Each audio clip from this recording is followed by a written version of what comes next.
A mensagem da Palavra de Deus que pregarei nesta hora será subordinada ao seguinte tema: o arrebatamento da igreja.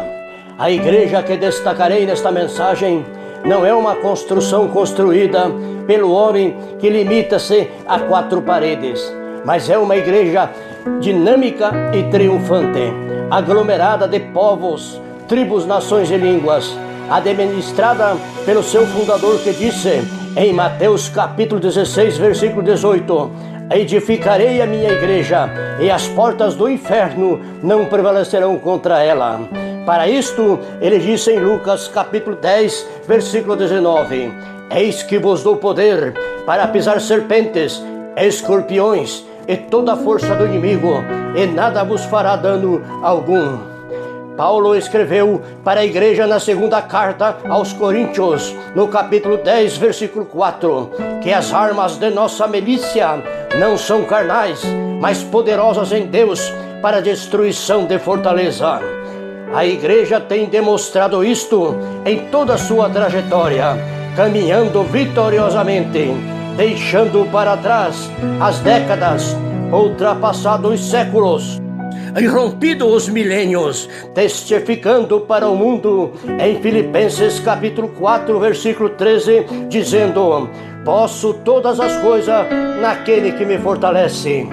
O arrebatamento é a grande esperança da igreja, e quando isto for consumado, será então para a igreja um dos mais favorosos e extraordinário fato já consumado em toda a terra. Jesus dá esta gloriosa esperança para a igreja no Evangelho de João, capítulo 14, versículo 1 ao 3, dizendo: não se turbe o vosso coração, credes em Deus, crede também em mim. Na casa de meu pai há muitas moradas, se não fosse assim, eu vos teria dito: vou preparar-vos lugar. E quando eu for e vos preparar lugar, virei outra vez e vos levarei para mim mesmo, para que onde eu esteja, estejai-vos também. Paulo, movido por esta incomparável esperança, ele expressa na primeira carta aos Tessalonicenses, no capítulo 4, versículo 16 e 17, que o mesmo Senhor descerá do céu com alarido e com voz de arcanjo e com trombeta de Deus, e os que morreram em Cristo ressuscitarão primeiro. Depois nós, os que ficaremos vivos, seremos arrebatados juntamente com eles nas nuvens, a encontrar o Senhor nos ares, e assim estaremos para sempre com o Senhor. O arrebatamento será para os que subirem, regozijo e alegria, porém para os que ficarem será como as dores de parto naquela que está grávida, e de modo nenhum escaparão. Descrito na primeira carta aos Tessalonicenses, capítulo 5, versículo 3. Em Mateus capítulo 24, versículo 36 ao 41, Jesus disse: porém, daquele dia e hora ninguém sabe, nem os anjos do céu, mas unicamente meu Pai. E como foi nos dias de Noé, assim será também a vinda do Filho do Homem. Portanto, assim como nos dias anteriores ao dilúvio, comiam, bebiam, casavam e davam sem casamento, até o dia em que Noé entrou na arca, e não o perceberam, até que veio o dilúvio e os levou a todos. Assim será também a vinda do Filho do Homem.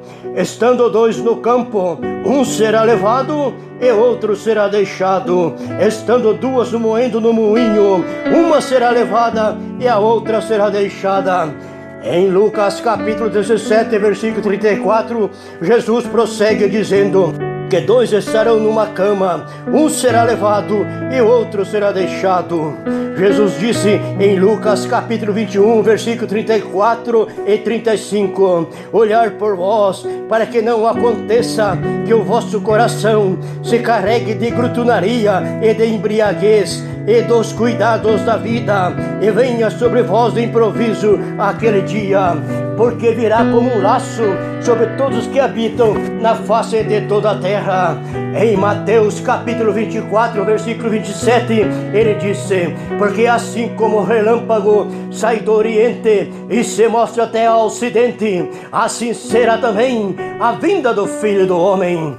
Em Lucas capítulo 12, versículo 39 e 40, Jesus expressou dizendo: sabei, porém, isto, se o pai de família soubesse a que hora havia de vir o ladrão, vigiaria e não deixaria minar a sua casa.